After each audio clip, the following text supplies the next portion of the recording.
Hello' guys, মই এতিয়া আছোঁ এজোপা গছৰ তলত আৰু গছজোপা ইমান ধুনীয়া সজাৰ পৰা ৰাখিছে। আপোনালোকে পিছফালে দেখিলে গম পাব। তাক গছজোপাত কি নাই, আঙুৰ, আপেল, ডালিম, মাটি কঁঠালৰ পৰা ধৰি ইত্যাদি সকলো আছে।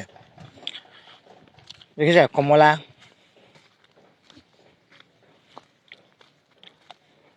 চাওকচোন।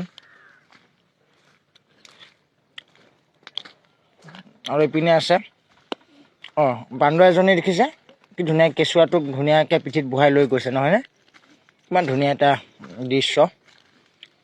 আৰু গছজোপাত নহয় সৰু চলিবোৰ খেলাতে, সৰু চলিবোৰ নহয় ডাঙৰ মানুহো উঠে।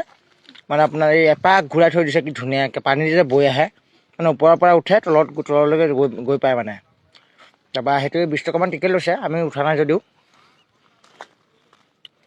আৰু সকলোৱে গম পাইছে আমি ক'ত আছোঁ এতিয়া। গছত মৰা চৰাৰ পৰা ধৰি সকলো দিছে মানে।